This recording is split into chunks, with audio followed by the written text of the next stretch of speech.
வணக்கம். வணக்கம் பெரியப்பா. கொழுந்தியா ஒண்ணுட்ட என்ன விஷயத்துக்கு விஷயம் என்னன்னா, நம்ம ஊருக்கு என்னதான் ஆச்சு? சாம்பர் மேடுகளும் சூழும் புகை மண்டலமும். ஆமாங்க, பெட்ரோல் போடலான்னு போனா இந்த பங்க்ல இருந்து நெக்ஸ்ட் பங்க் வரைக்கும் கூட்டம் முட்டிக்கிட்டு நிக்கிறானுங்க. கேட்டா பெட்ரோல் தட்டுப்பாடுன்னு சொல்றானுங்க. இப்போ பண்ணானுங்க பாருங்க ஒரு வேலை. अवलवे सदरी पोची पदरी पोची अवलवे। सोशल मीडिया पर इन दिनों एक ऐसा वीडियो वायरल हो रहा है जिसे देखकर लोग हैरान हो गए हैं।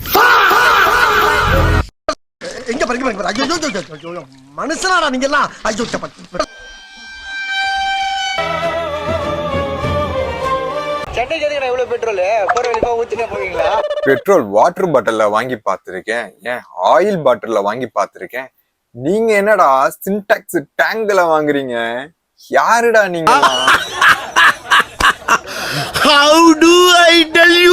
ஈரான் இஸ்ரேல் மேல பாம்பு போடுறான். சரி, நீங்க வாங்குறத பக்கத்து வீட்டுக்காரன் பார்த்தானா பீடி துண்ட போட்டாலே பிளாஸ்ட் ஆயிருமேடா.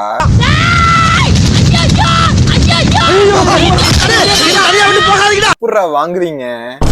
ஆனா என் நெய்பர் தங்கத்துல தங்கம் சொக்க தங்கங்க. ஜட்டி போட்டு வந்துறேன். ஐயோ, ஜட்டி எங்க இருக்குன்னு தெரியல. பெரிய ஜட்டி போட்டு வந்தானா நீங்க எல்லாம் காலிடா. ஆமா, வீடியோ பார்த்து எது வேலைகளே பாத்துற போறானுங்க.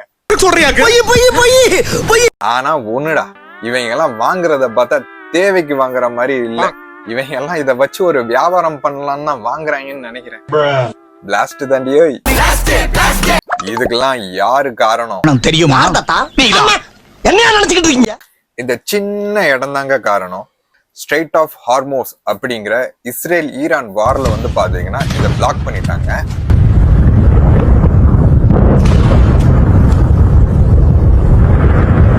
இது வழியா இந்தியாவுக்கு ஆயில், பெட்ரோல், கேஸ் எல்லாம் இது வழியா தான் வரணும். ஆனாலும் நம்ம கிட்ட பெட்ரோல், டீசல், ஆயில் பாத்தீங்கன்னா இந்தியாவுக்கு போதுமான அளவு மே மந்த் வரைக்கும் நம்ம கிட்ட ஸ்டோரேஜ் அவைலபிளா இருக்கு. அரபு நாட்டுல வெறும் 30% மட்டும் தான் நம்ம ஆயில் இப்போ வாங்கிக்கிட்டு இருக்கோம். இதுக்கு முன்னாடி பாத்தீங்கன்னா 45% வாங்கணும். ஸோ இந்தியா இதெல்லாம் முன்னாடியே ப்ரெடிக்ட் பண்ணி இப்போ வந்து பாத்தீங்கன்னா கம்மி பண்ணிட்டாங்க. நம்ம பேலன்ஸ் 70% பாத்தீங்கன்னா ரஷ்யா, அப்புறம் யூகே, பிரேசில்ங்கிற நாட்டுல தான் 70% ஆயில் வாங்கிட்டு இருக்கோம்.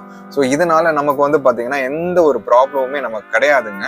ஸோ இதனால நம்ம மக்கள் தெரியாம போயிட்டு வாட்டர் பாட்டில வாங்கினாங்க. சரி, சின்டாக்ஸ் டேங்க்ல போயிட்டு வாங்குறாங்க. ஒழுங்கா எவன் வாங்கினியோ கொண்டு போய் வித்துரு, இல்லைன்னா பிளாஸ்ட் தாண்டியோ.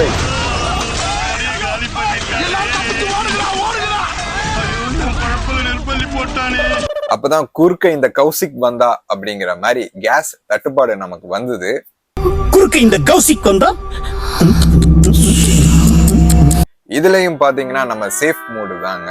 ஏன்னா ஈரான் பாத்தீங்கன்னா ரீசெண்டா ஒரு ஓப்பன் ஸ்டேட்மெண்ட் சொல்லியிருக்காங்க. இந்தியா வந்து என்னோட ஃப்ரெண்ட் கண்ட்ரி மாதிரி, நான் வந்து இந்தியாவுக்கு வந்து பாத்தீங்கன்னா அங்க கேஸ் தட்டுப்பாடு இருக்கிறதுனால நான் அவங்க கப்பலை அலோவ் பண்றேன் அப்படின்னு சொல்லி ஓப்பன் ஸ்டேட்மெண்ட் சொல்லியிருக்காங்க.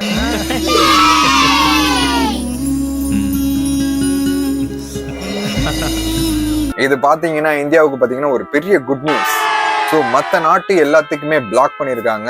ஒன்லி பார்த்தீங்கன்னா ஈரான் அலோவ் பண்ணியிருக்கிறது என்னன்னு பார்த்தீங்கன்னா சைனாவும் இந்தியாவுக்கு மட்டும்தான் இப்போ அலோவ் பண்ணியிருக்காங்க. ஸோ இந்த டைம்ல ஒரு 2 ராட்சச கப்பல் வந்து பார்த்தீங்கன்னா கேஸ் ஃபுல்லாக நம்ம இந்தியாவுக்காக தேவையான அளவு பார்த்தீங்கன்னா வந்துகிட்டு இருக்கு. ஸோ இதனால யாருமே பயப்பட வேண்டியது கிடையாதுங்க. ஆனா கவர்மெண்ட்டை நான் கேட்கறது என்னன்னு பார்த்தீங்கன்னா ப்ரைஸ் மட்டும் சேஞ்ச் பண்ணாம அதிலே மெயின்டைன் பண்ணாலே போதுமானதுங்க. ஸோ இந்தியா எப்பவுமே பாத்தீங்கன்னா ஒரு ஸ்டாண்டர்டான நிலையில தான் இருப்பாங்க. நீயும் என் ஃப்ரெண்டு, நீயும் என் ஃப்ரெண்டு அப்படிங்கிற மாதிரி நம்ம சுத்தி உள்ள எல்லா நாட்டையுமே ஃப்ரெண்டா தான் வச்சுக்குவோம். சரியில்லாதவனை பார்த்தா விளைவிக்க நமக்கு இருக்குடா வம்பு. இருக்கடம் தெரியாம இருந்துட்டு போயிரும்டா. அப்படி இருக்கிற இடம் தெரியாம இருந்துட்டு போயிடும். ஒரு பையனை மட்டும் தான் நம்ம விரட்டி அடிப்போம். ஏன்னா அவனை பார்த்தாலே அடிக்கணும்னு தோணும். அதனால அவனை அடிச்சிருவோம். ஆனா நம்பியா பார்த்தாலே அடிக்கணும். பார்த்தாலே எப்பறம் ஒருத்தனை பார்த்தா அடிக்கணும் போல தோணும். பாரு நம்பி யார முறைக்கிற? முறைக்கிற மாதிரி தான் இருக்கு. என்ன முறைக்கிற? எதுக்கு? இது மாதிரி காமெடி இன்ஃபர்மேஷன் பாக்குறதுக்கு சப்ஸ்கிரைப் பண்ணுங்க. இது போல ஒரு சூப்பர் இன்ஃபர்மேஷனோட நெக்ஸ்ட் வீடியோல மீட் பண்ற வரைக்கும் டில் தென் பாய் மக்களே.